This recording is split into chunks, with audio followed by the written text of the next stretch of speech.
You spent countless hours in the garage with your dad. Now investing in that old car and working on it with your son reminds you of him. And his legacy lives on. Fund your passion with a low-interest home equity line of credit from Bank of Blue Valley. Whoa! Look at that. Do you remember when you did that to Will last week and he thought that he was the only one on the show? That was no. I mean, you gotta scare him a little bit. He's so professional. He's like, so good at what he does. But I guess that's why Bank of Blue Valley recognizes talent. He's always got it going on, and especially his office. He's decorating it. So when you all were on the show, I was in the background doing all the tech last week, and I had no idea that Linda Endicott was Tyler's mom, and you guys kept talking about Linda, and she sent me a text during it, and I was like, I don't understand what's going on. And that was my favorite thing about the show last week. It was a great show, but I was like, no wonder he's such a nice guy. He is truly a top 5 leader in Kansas City. And when you think of all the CEOs that McDonald has had, and when you think of the great Bob Bernier of Bank of Blue Valley, it's kind of special when you think of Tyler Notberg and everything that he's created. So it's special they give us this format to do it. And we get to continue to just interview really great leaders. And hopefully everyone takes a little bit of each thing they know from this and they incorporate it in their business world. But without any further ado, speaking of accomplishments, your son as a freshman lettered in 3 different organizations. What were they? He did choir, theater, and academic excellence. So clearly Did you letter your freshman year? I lettered in some sports, not freshman year though. But exactly. I can't sing and I did not have good grades. So he's definitely impressive. I just love that they have letters for everything now. Yeah, I want the audience to tune in and tell us what they lettered in, because I always think it's really, really interesting. Like, for instance, Grant Gooding, who's a friend of the show, lettered in gymnastics and rifle shooting. I think track as well. I did know that track is one that I lettered in. I did know Grant had a gymnastics background, which is one of my favorite things about him. Look, Joel is here. He says, great to be here. Hi, Joel. How are you? Speaking of, let us know if you are here watching, if you're watching on Facebook, YouTube, or LinkedIn. And we've got an incredible panel today. But before we get to that real quick, Burns and McDonnell is hiring. They are hiring a lot. They are growing so big. And I was actually on a meeting earlier with the Hispanic Chamber because they're a huge sponsor of the Hispanic Chamber. And we were talking about some of their hiring. So make sure you go check out Burns and McDonnell's careers that they have available. So, oh, look at this. Randy, you're so nice. I was about to mention Randy just had Joel on and he just had Reinhard Mayberry on. So Randy's everywhere. Randy is everywhere. He's one of my favorite people in the world. Okay, let's do the music. I don't know if any of our guests have seen it since we've added this amazing music montage. So I'm going to just watch. I can see their faces. All right. First, we have Daniel joining us today, AJ, and last but not least, Nick. What do you guys think of that? Pretty stellar music, right? I got like 4 options.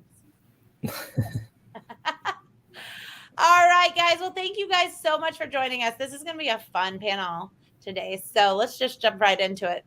Dan/Daniel. I asked him what he wanted to be called. So if you ever meet him, he says either one's okay. I make the mistake of giving people nicknames all the time. So I'm going to work on it.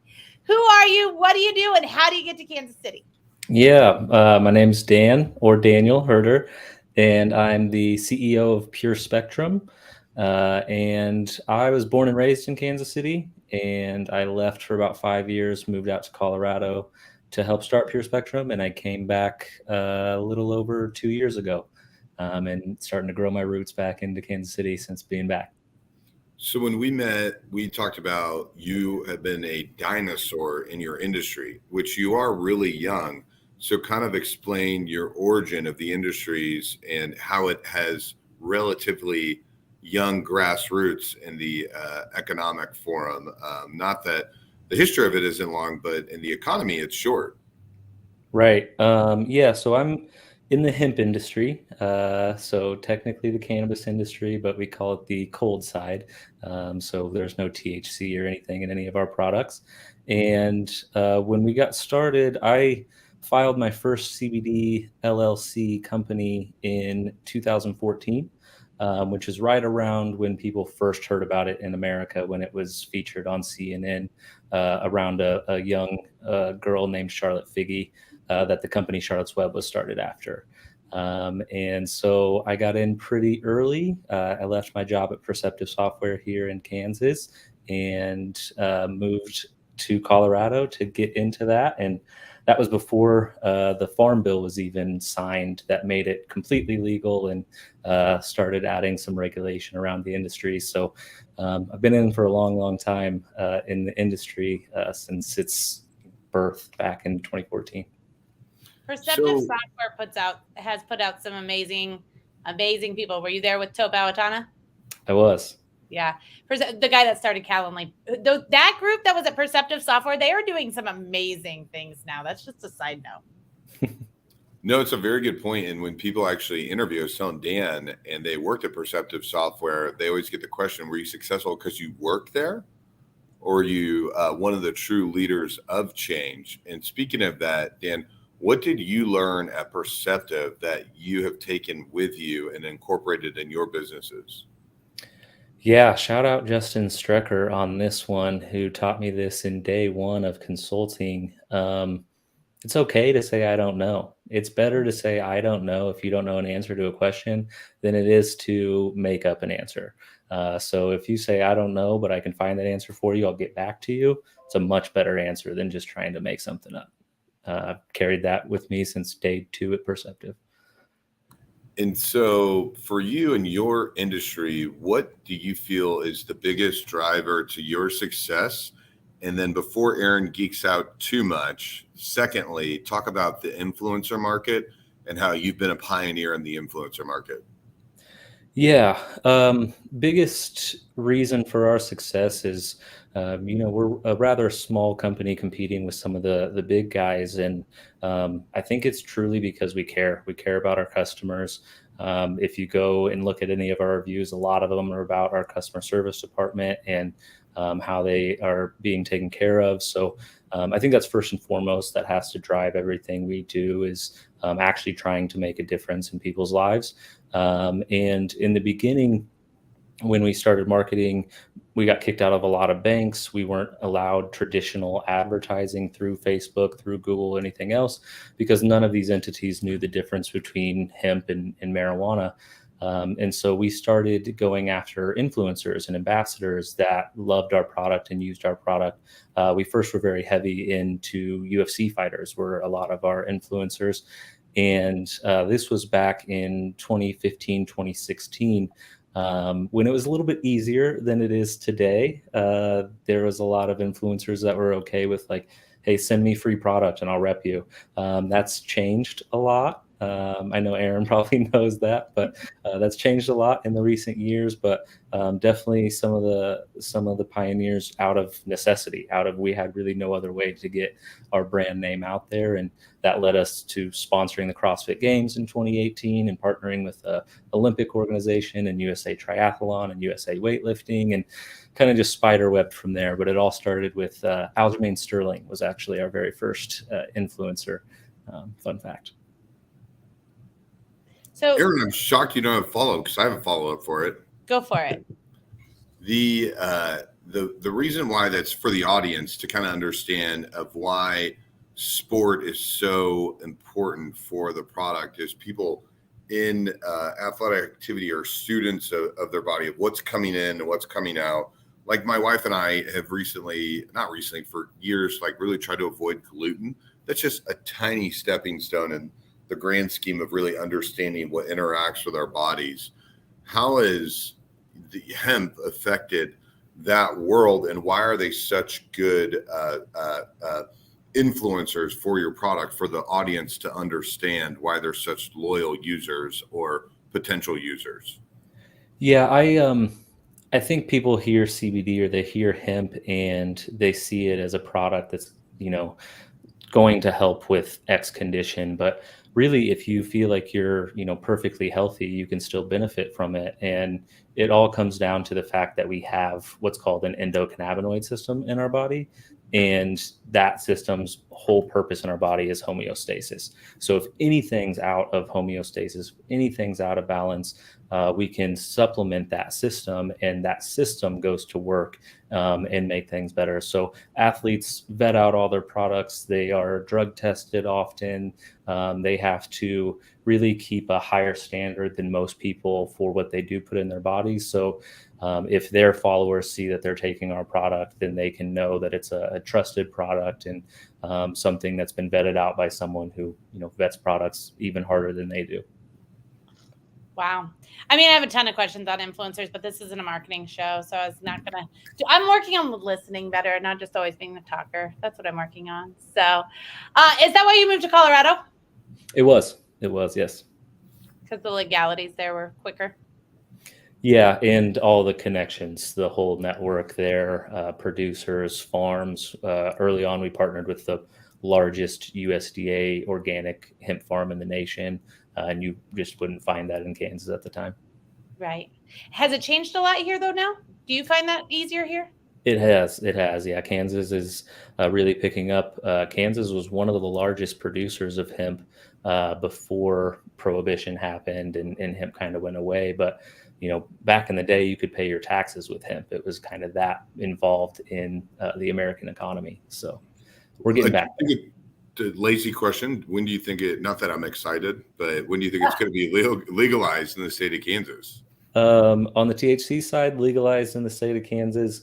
I have a good friend, Heather Steppe. She's sits on the board of the Kansas Cannabis Coalition, and she's lobbying in Topeka all the time for this. She says it can happen any month, but they keep getting distracted with other things like Roe v. Wade being taken away and in question right now. So they are a very distracted group that once they seem to be getting close, something else pulls their attention away. There's a lot going on now. There's a whole lot going on up there. One quick thing in there, you never know who you're going to meet in an Uber. A lot of my business contacts have come from people in an Uber, and the woman that may change the legislation in the state of Kansas, Uber's on the side. So fun fact. That's fun. Look, we got Dan. He's on LinkedIn tapping in. If you are watching, let us know where you're watching us from and network over here in the comments. A lot of business happens over here in the comments. All right, AJ, who are you? What do you do? And how do you get to Kansas City? Thank you for having me. I'm AJ Stecklein. I'm a partner at Stecklein and Rapp. We're a consumer law firm in Westport. And we're what to do if it's not you on your credit reports or background checks. We represent identity theft victims, people who've been mixed with other individuals, people who've been mistaken by the credit bureaus, people who don't pay their bills, and it can jack your life up pretty good. We'll represent consumers against Equifax, Experian, TransUnion. We're one of the thousands of data companies that make a lot of money brokering our personal information, and whenever that's not correct or belongs to somebody else, it can mess you up. I started prosecuting here in the mid-90s. I grew up in Western Kansas and got a job in Wyandotte County, so that's what brought me to Kansas City, and then just kind of tried a bunch of different areas of the law until I ended up here about 12 years ago and tried to enforce the Fair Credit Reporting Act for people that are victims of a system that sometimes can be pretty cruel if you're an identity theft victim and you can't convince anybody that it's not you. So that's what we do, and we really, really like it. AJ, what is the most common type of case that you represent? Is there cases that stand out that happen more often than not? Well, we generally, when you think of identity theft, you think of, some cyber burglar that, breached your computer, but there's actually a larger percentage of that comes from somebody a lot of it comes out of marriages, even sometimes while you're married, and those are very, very difficult cases to convince anybody, but we have a lot of those, and we enjoy helping people in those situations. And a lot of times it might not even be somebody that's stealing your identity, but more so borrowing it. You'd be surprised how many people find out for years they have a relative, be it a grandkid or even a parent that can't get credit, so they use your credit. And that's all fine and dandy because they're making, minimum payments on it. But then when you try and buy a house and you don't have the credit capacity, it becomes a real problem.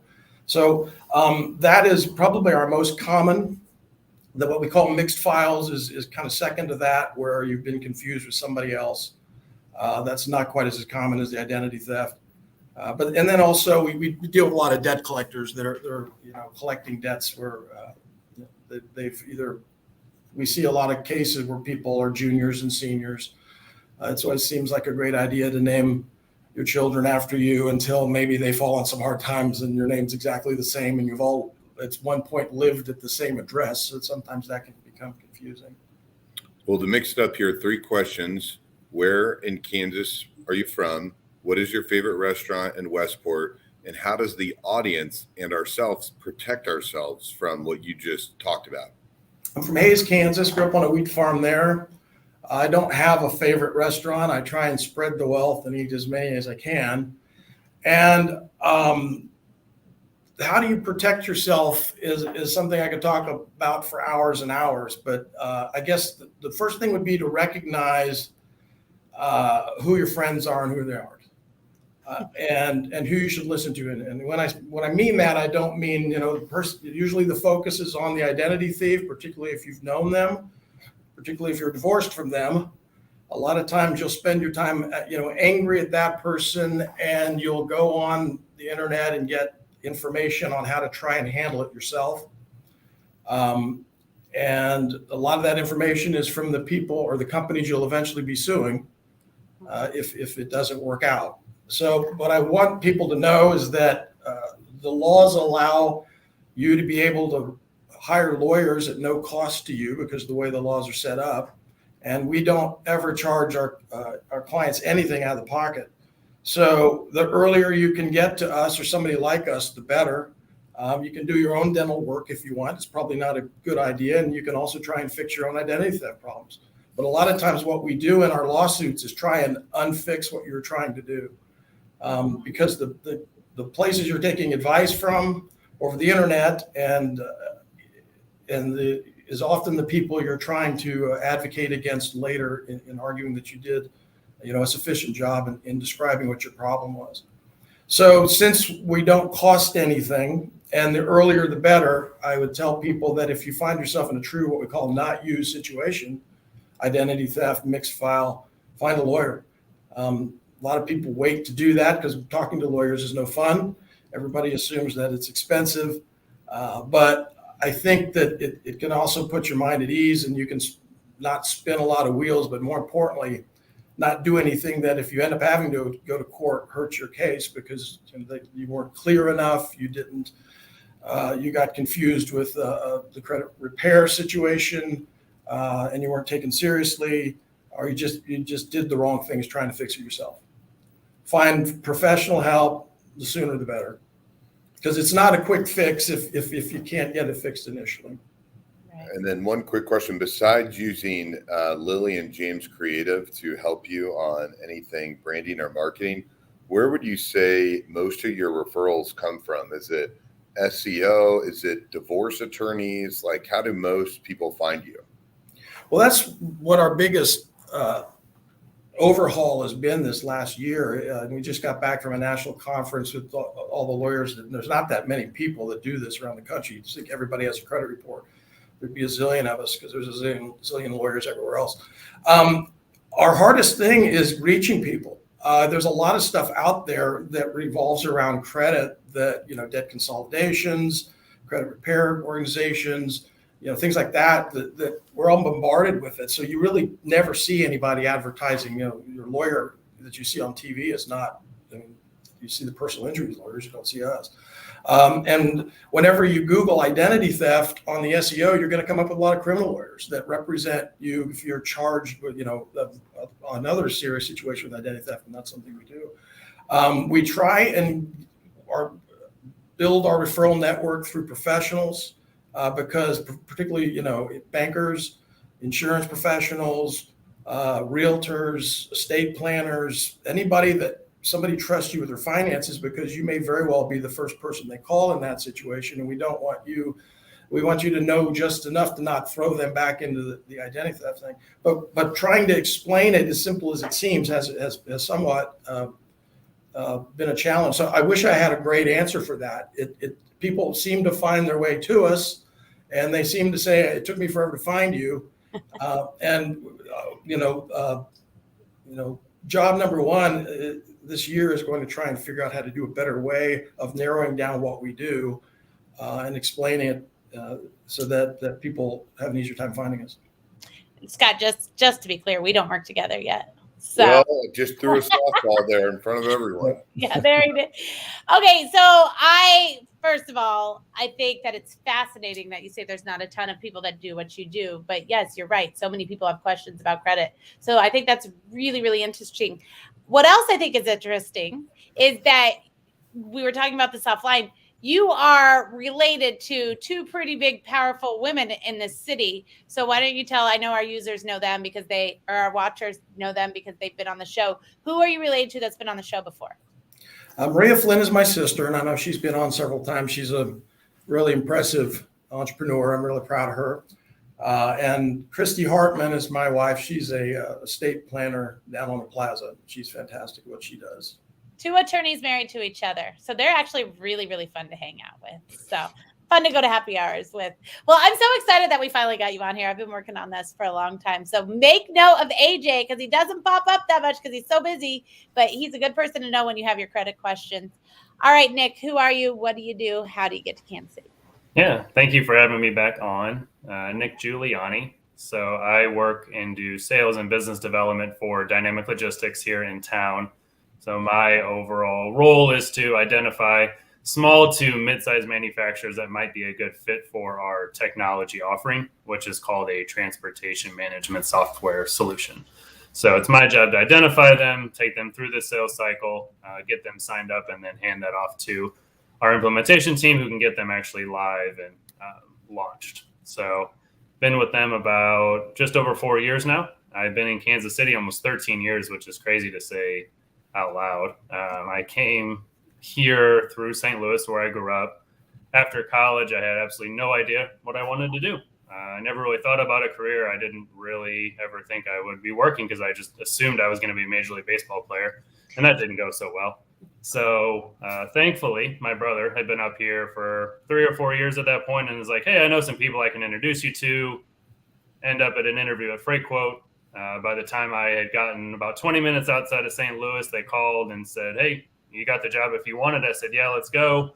Went into my parents' house, said I'm moving to Kansas City, and I've been here ever since and absolutely love the community and love the city here. So, Nick, just so everyone knows, because everyone tries to work with you or hire you, is it public knowledge of like how your structure is set up on compensation? Because at your company, the great thing about Dynamic Logistics and why it's growing so much is they don't cap you out on what you do, and it's reoccurring, which is unheard of, I feel like, in your industry. So if you want to give Dynamic Logistics a little shout out, how does it structured for people on the sales side?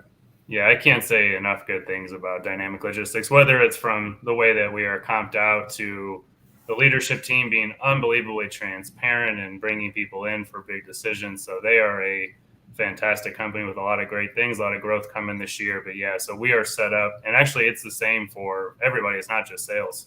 Everybody is comped in some regard, whether it's the people managing the account day to day, accounting, our team that's helping cover the truckload. So it's an overarching comp structure that allows everyone to get additional bonuses and commissions for the work that they do on their accounts, and that is set up in more of a residual fashion.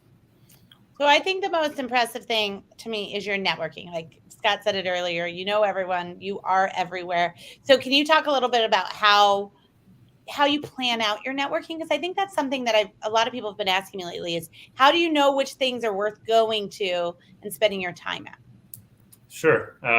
So I think when I became really intentional about networking and trying to get out in the community, I had to figure out what my goal was. What was I trying to accomplish in meeting these people? And so one thing I take very seriously is people's time and my time. I think it's one thing that you can never really get back. And so I want to make sure that as I'm looking at different events or setting up coffees and lunches, that I have a clear understanding of, why are we meeting and what can I do potentially to learn from this person, help this person, whatever it might be. So that's kind of the approach I've taken from just meeting people, but it is good to understand what your overarching goal and what you're trying to accomplish in that networking, and then essentially just executing it like you would in your everyday kind of role or job. I like it. Yeah, I want to hear something that maybe Aaron will pull up. I'm not allowed to comment on it, but I'm curious if. Oh, This one. So Randy says he's seen you play baseball and he should at least been in the minors a while. That's really Explain nice that. to say. Why is Randy watching you play baseball? Yeah, how'd Randy see that? He saw me my senior year. So, Wow. yeah. That's awesome. So Nick, one thing that I love that you do is you recognize leaders, as does Randy. Mm-hmm. So I guess maybe Randy's the pioneer. I think he is the pioneer in kind of, giving a shout out. He has a show, Lessons in Leadership. And so can you talk to the audience a little bit about how you decided to give shout outs? Mm-hmm. What do you call it? Obviously people can follow you on LinkedIn, and where's it going? Yeah. Randy is the OG in that world. I love his show. I love the people that are on there. I always learn something great. So yeah, back in like late September, I'd started being a little bit more active. I think it was actually in talking with Aaron, did a talk about something like being active on LinkedIn, updating LinkedIn, and kind of creating content. So I started doing it, but it was more just like, hey, here's some sales advice, and I was like, that's not really what I want to do with my LinkedIn. And so right before Thanksgiving, that first week of November, I decided to take a completely different approach. And I wrote up it was probably like 100, 150 words about Mitch Case, and just said, hey, Mitch is doing some cool work with more than a meal. He's a great person. Here's kind of his story. And people seem to really get drawn to it. And I was like, this could be something. And now this morning I released my 26th shout out. So it's called Kansas City Leader Shout Out, I think is what name I've settled on after almost 6 months. So each week I write up, between 300 and 500 words about someone here in Kansas City, whether it be nonprofit, for-profit, or just a community leader that's doing great work. I tell a little bit about their story, just personal experiences I have with them. Try to make sure that everyone kind of gets a feel for not just what they do day to day, but also if they're part of, boards or, just community work they do as well. And then that kind of spun up a secondary post that I do on Thursdays, which shouts out women-owned businesses here in town. So that started a few weeks back during Women's History Month, and I just kind of extended it after I realized 4 weeks is not enough to shout out all the incredible businesses here in town. So that will also continue every Thursday until I run out, basically. So, which could take a long time. Like it. Awesome. All right. Well, now it is time for our Burns and McDonald question of the day. So I'm going to play it, and then when it's done, Dan, you're going to answer it, and we'll just go back around. Are you ready for this? Here we go.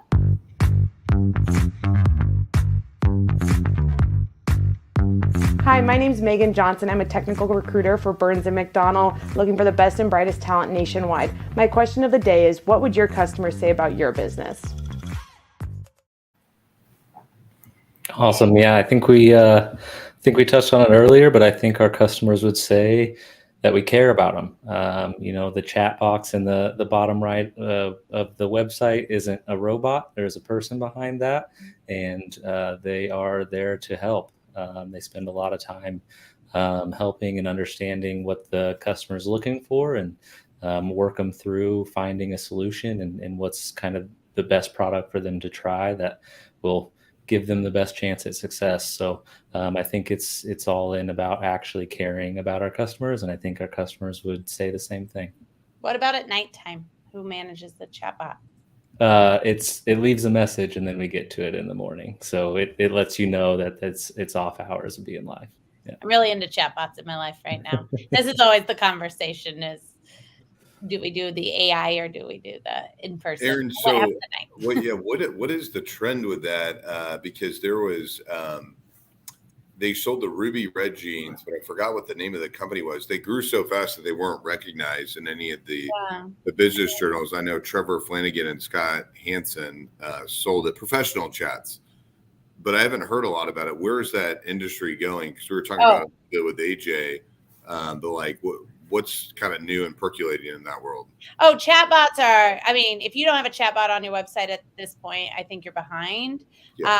You got to meet people where they are. And sometimes they're there at midnight. And sometimes they just want to ask a quick question. And sometimes They just want to, like a lot of people, we're used to instant gratification, and that's where chatbots come in. Over half our leads on the website come through our chatbot now. So we are constantly putting chatbots. And if you're using a good CRM, it comes with a chatbot, so it's not an extra expense, and you can really integrate it pretty easy. So Pipedrive, HubSpot, Salesforce, all those already have a chatbot for you. You just got to integrate it. It takes 10 minutes. Very important. I think it's very important. So it's like beginning AI levels, and we're just going to get more and more into it. So thank you for asking. I'm very passionate about chatbots. Yeah, I feel bad that I haven't been thinking about that topic and that how you're an expert in it. But the way you spoke up so quickly, I was like, wait, I think she knows Very a lot much about like chatbots. Yeah, and Hey, then Dan speaking my language over there. Influencers, chatbots. We're gonna hang out. Perceptive. Yeah, new best friends. We're best friends. AJ, what do your customers say about you? Well, we represent identity theft victims, so I doubt many of them are happy to have met us, but I'm hoping to say that they're glad that they did. I would think they would say that we were hard to find initially, but we have a team that I think helped them through hard times, and that they wouldn't, that they wish they had known that they didn't have to do it alone. We hear that a lot, so that's what I think they would say about us. And I think you glossed over, but it's so important. I used to work in property management, so I saw this happen to people a lot. I worked in like a starter apartment, like, right out of parents' house. That naming your kid after yourself, that ends up being quite a nightmare sometimes. Sometimes, yeah. It's the boys. Whoa, you got to jump into it more than that. So like I'm just trying to think of the hierarchy to educate the audience. Like, so just to be a little funny, I have two work wives. I have Erin and then my partner, Melissa. So, they always say your spouse is like X number of percentage likely to murder you. Now we're talking about like the breakdown of, do a lot of it, is it spouses, children? Is it something like 50% of people that do identity theft know you really well? Like, how does that break down? I don't know if I could put a percentage on it, and a lot of it isn't necessarily theft. A lot of it is confusion. But I think obviously the reason why a lot of it could come out of divorces that end is everybody's very, very familiar with each other's personal information, and obviously there's some incentives there or entitlement feelings. And a lot of the junior senior things, it's again not something where somebody decided that they were going to steal their dad's identity. A lot of that is internal mix-ups within the credit bureaus themselves.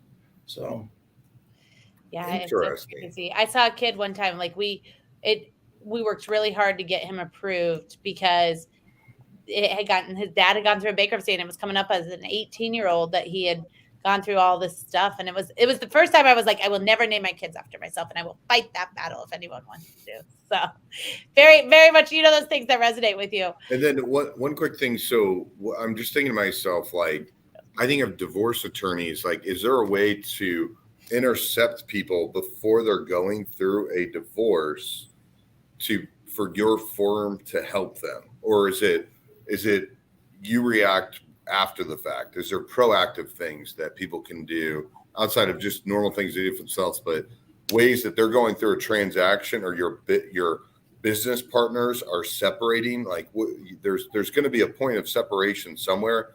If there's a proactive way for you to interject, I didn't know if that's a possibility. Well, I think recognizing when you're at a higher risk than normal. I mean, we're all at a higher risk at some point because data is out there everywhere.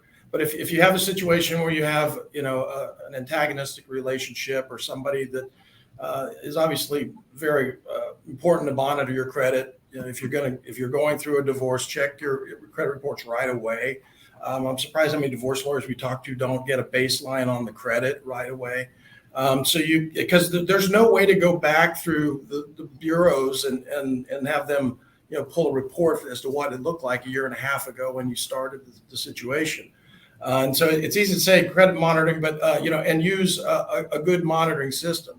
When Equifax breached everybody's data 3-4 years ago, everybody called us and asked us, how do I monitor our credit? How do I protect ourselves? Well, Experian is one of the companies you would be suing, and they sell more monitoring than anybody in the world. And you're also potentially signing an arbitration agreement there and not being able to sue them.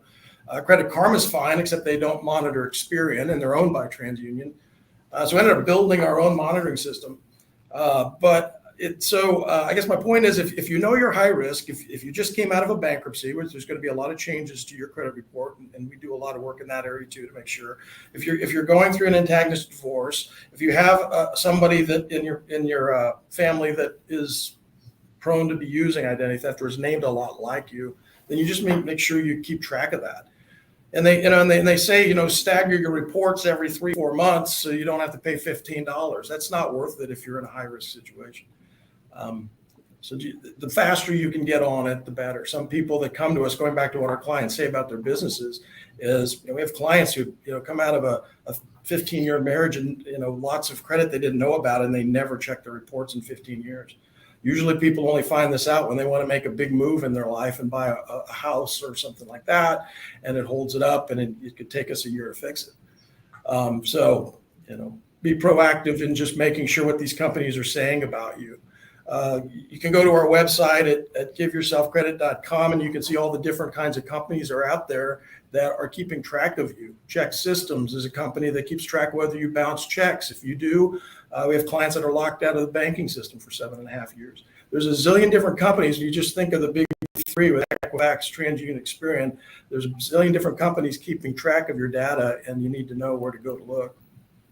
I bounced a check at the Hawk in college, and it still comes up on something 25 years later. Yeah, the Hawk in Lawrence, Kansas. I was like 18. That's probably why they don't take checks anymore. I wrote a check, and it still comes up. I saw it on something recently. I was like, it's not affecting my credit report at this, but it showed up on something. And I was like, this has got to come off of here. Aaron, I can take care of that. For 5 years of school, I was there 7 nights a week, except for the day before a test. Oh, that's very good. Well, not to be a one-upper, but I also was there in my junior and senior year of high school. So it was kind of a head start. My poor kids are going to get away. Probably not a good idea, but you know what I mean. Oh, the poor Hawk. AJ, I don't want to gloss over the fact that you said you have a credit monitoring tool. Is that something that people can purchase from you to use? We mainly use it for we're using it for clients that are having active. Okay. So we're trying to retool that up, and that's it. You can go to giveyourself.credit.com, and you can see something. It's called Eagle on Watch, and it will monitor your credit and then alert us as well, mainly because we're handling your case. But the point of the whole situation is that, and we have some information on the website that talks a little bit about different types of monitoring systems and risks. Anything's probably better than nothing, I'll put it that way. And we're not in the business of just trying to sell monitoring, but it does describe the different considerations to make in determining what to do. Everybody assumes just because it's free, it's going to be fine. Right. And sometimes you find out the hard way that $9 a month would have been a good investment. Although going back to trying to explain to people what I do, we built this thing 3-4 years ago, and I told my dad, I put him on it. My dad about, a month ago, he calls me and he clicked one of those phishing things on his computer. So I assumed that everybody had all his information. So he went out and paid $500 to LifeLock for a year. It's like, Dad, do you ever listen to what I tell you that I do? Ryan says, did you see a lot of cases with identity theft with the Kansas unemployment scams? Great question, Ryan. Actually, I have 5 employees, and 2 of them claimed unemployment while they were still working for me during the pandemic. So 2/5 of our workforce, and one of them got paid, who pretended to be here. So we see them. It's not anything we can handle because it doesn't show up on a credit report. There's a lot of identity theft that unfortunately we can't handle, we're not set up to handle. Criminal, somebody gives your name and gets arrested, things like that. But yeah, that seemed to have been at least rampant in my office. That was I got a thing on myself too, and I was like, no. So they personally were scammed. Someone tried scamming them. People were using names of employees. So got it. Okay, I was thinking. Never mind. No, I was getting notices that my paralegal and my associate were making unemployment claims. Well, they both were still working. And even after we told them it was fraud, they still paid $500 out on the paralegals to somebody who lived at an address we'd never heard of. Yeah, it was crazy. I got one on myself. I know other business owners that got them on themselves too. So, all right, Nick, what would customers say about your business? It happened to me. So it happens. Yeah. Mm-hmm. Yeah. So it wasn't that big of a deal, but it did happen. Kind of our customers. So we actually recently which is why I can answer this pretty well, is we did a survey with our clients around what they would say about us in this situation, more around our operations team. And thankfully, we have an incredible head of client success, George Shergan. And so he works with our account managers each and every day to ensure that we are meeting the goals and benchmarks that we set with our clients. And constantly, every response was about the singular person that was kind of assigned to the account. So obviously, we take a technology out to these manufacturers, but it's our people that actually drive the success of those clients. They are an extension of their logistics and freight department, and they had such great things about immediately getting back to them. They're available on Teams all the time. I can call them on their cell phone. So our people, I think, drive a lot of what our clients say, which is they care and they want to be a partner of ours. And they're not just some other vendor that we, pay once a month. So that's awesome. Was it just an internal survey or? No, it went out to all of our clients, and that was all just clients that did you guys do any like prospects? I guess I'm asking. We haven't, no. So George is working with some other type of things so that we can get that messaging around what they like about us, so we can start using it for the prospects. But it is currently he is just speaking with the current clients that we work with. Okay, look, Christy says she has an account with Eagle and Watch and alerts her anytime there's a change on her credit report. It's awesome. So I'm going to go look it up because I'm not going to tell AJ this, but I might be signed up for one of those other ones he was talking about because I'm kind of 25% of our company had false unemployment claims. That's crazy. And Nick, it's crazy that fell on you too, right? Because when you're not the business owner, which you're not, they're getting that. And then you got a little bit of backpedaling and be like, listen, that was not me. So that's kind of crazy. So Nick, who did that? Did you use a local company to do the study? I think the first one, I don't know if it was just a Survey Monkey, I think, for that particular one. But we are working with a couple local companies to do a broader overall client experience survey and just some other feedback that we're trying to get. Because I think for us as a company, we have spent 6 years really breaking down the walls of prospecting from more of a cold standpoint. So we are working on developing a marketing plan with our overall VC, and George, who heads up that department, is working a lot on helping us understand exactly what our clients like about us so that we can make sure we're saying that in our prospecting messaging, marketing messaging going forward. So one thing for what I do for a living, I always worry like 5 or 6 years from now, if companies don't emerge and grow, that everyone's already going to find a dynamic logistics type solution. So since you're in perpetuity and residual for what you do, there's only a finite amount of people that you can work with. So what does a company look like that you work with on a minimum or above or ascending to? And are you worried that, eventually they're, and this is my fear, so I'm not trying to project it on you, but they all find great solutions like your company. Is there a fear that eventually there won't be any more opportunity because everyone will have gone to the good side? Yep. That's a good question. The only reason I would say no is because logistics is a whatever $1 trillion business. And we're just looking for that little, sliver at this point. So, and it's not public knowledge, but obviously we will continue to develop other offerings down the future as well to continue to offer our clients other things. But I think from a client standpoint, like we can work with someone as small as, 15 or 20 million in revenue all the way up into the billions. And so on paper, that can be anywhere from 15 to 25,000 manufacturers. So yes, there's technically going to be a finite number, but there's not a scarcity approach at this point. But that doesn't mean that we can't keep evolving as a company. We have to keep understanding that market. We have to keep developing and understanding, because what we do is a very small part of our client supply chain. So what other parts of the supply chain are they having issues with, and how do we solve that, whether it be through an offering, a partner, whatever it might be. So that's always what we're talking about too, is organic growth, not just bringing in new clients as well. Awesome. All right. Well, you guys, we're halfway through the year. Can you even believe that? We're literally almost halfway through the year. I don't know. My mom used to go, I don't know how the time's going so fast. And now I feel like that's what I'm like. I'm like, I don't know how the time's going so fast. But let's talk about our goals for 2022. Dan, Are you on track? Does this year look like you thought it would be after a crazy last couple of years? Where are you at on goals, and what else do you still have to accomplish?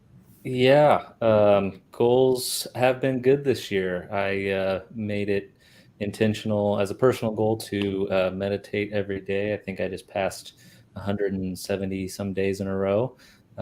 So that's been good. And reading a lot more, but I think more so than reading, speed of implementation is important. So if you just read a bunch and don't ever do anything with the knowledge, it's not going to help you very much. So goals are good for the company. Our goals have been hit as they can so far. And I think we have a couple dates coming up here in the next couple of months that are going to allow us to set some new goals for Q3 and Q4, which I'm excited about. Awesome. AJ, how about you? Well, one of our goals is to automate the practice a little bit, the intake, make things a little easier for people to get information to us. People are more comfortable now with Zooms. And so we're doing a lot of intake by Zoom, which I think makes it easier to talk to a lawyer on your couch as opposed to driving, and make things easier, more systematic in getting the information we need. Also, establishing networks. We network through lawyers a lot, and we try and branch out a little bit more to financial professionals, as I said before, people that would run into potential clients and just have a resource for them to know that we're here and that we wouldn't cost them anything. So we all didn't do as much networking as we wanted to in the last 2 years, and as we go back out and do that, we want to make it broader than just lawyer referrals. But you did have a great networking event. Is that an annual thing, or was that just a? We used to do one annually. I don't know from here. We sold a building, so maybe that won't be a thing anymore. It was pretty good. Well, tell us about it. I know it's not a thing anymore, but if it was successful, what was successful about it?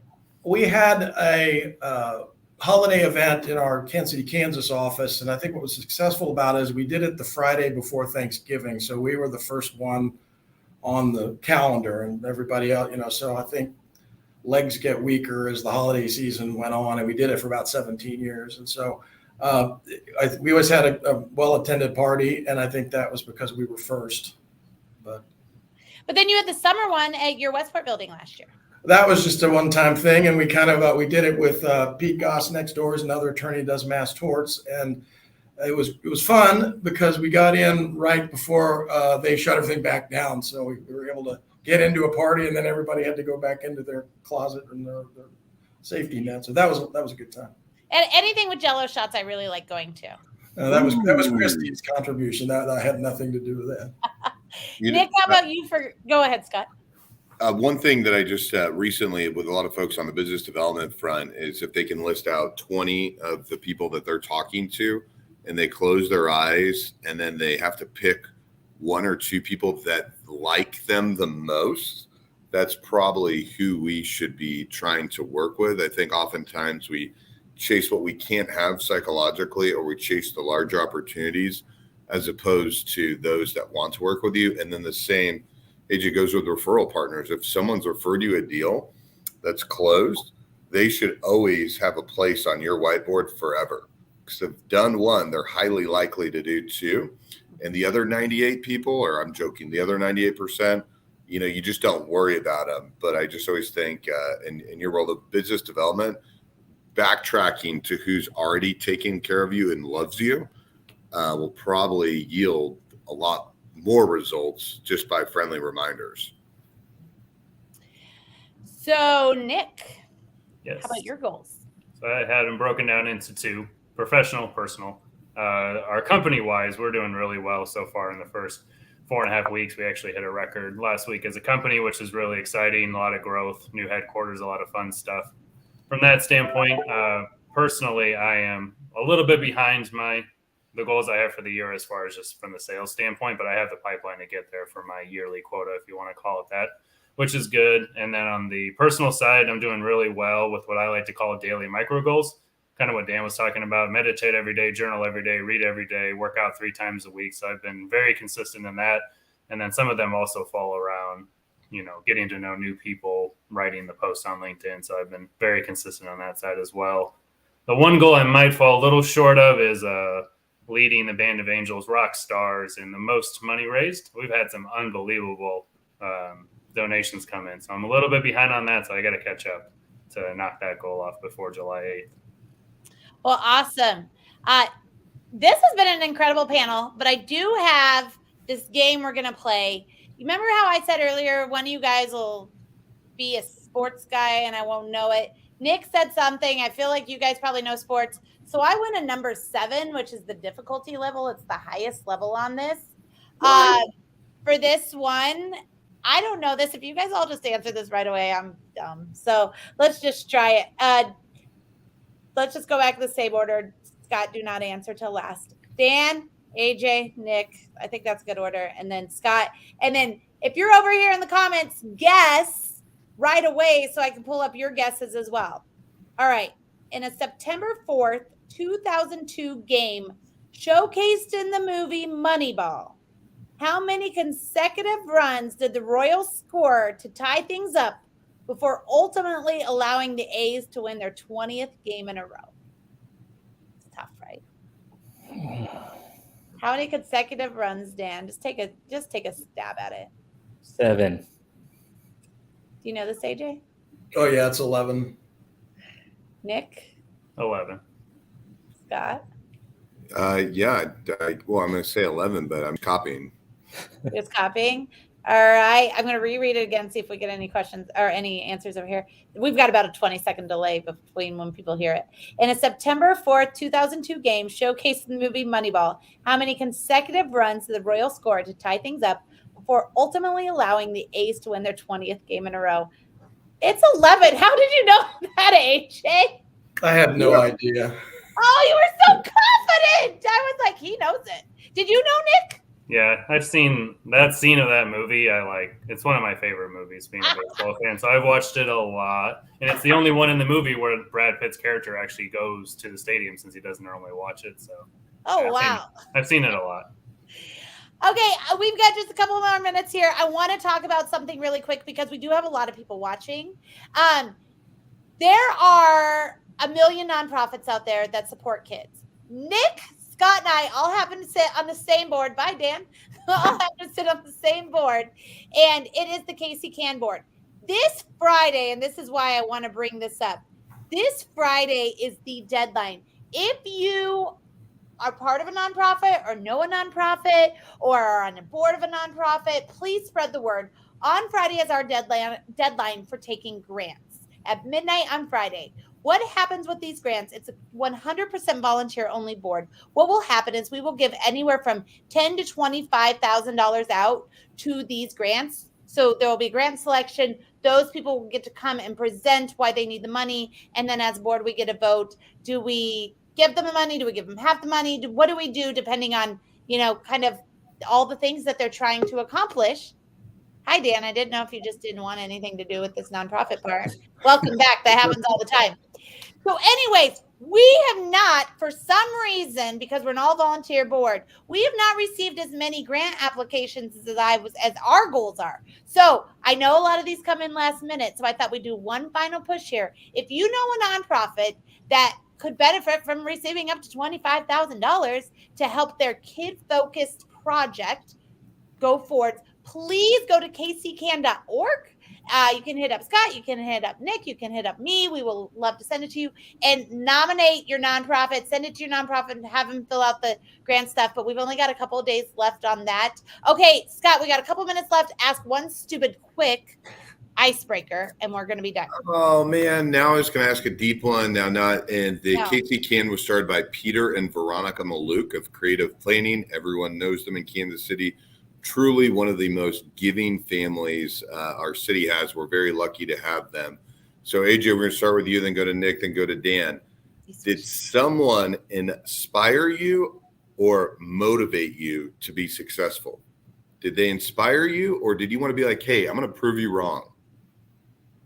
My parents motivated me. They were farmers, architects, interior designers, real estate investors. Now they're 75 and they lay their own tile. And they taught me the importance of how exciting it can be to be self-employed. It's what the Midwestern folks would call salt of the earth. Nick, did someone motivate you or inspire you? Definitely inspire. Both my parents and I would say my brother too have both been huge influences from just work ethic and kind of showing me a path of success. So I'm definitely thankful for them. Dan, now to you. Did someone motivate you, tell you couldn't do it, or did someone inspire you? Both. I'm definitely inspired by my dad. He's the hardest worker I know. He's still working, so it's a big goal of mine to somehow be able to retire him someday. And then also been motivated quite a few times when I was leaving a job to pursue entrepreneurship. I was told wasn't ready, and then I needed to stick around and learn more, and that kind of lit a fire under me to prove him wrong. There we Those go, are always my Dan. favorite stories.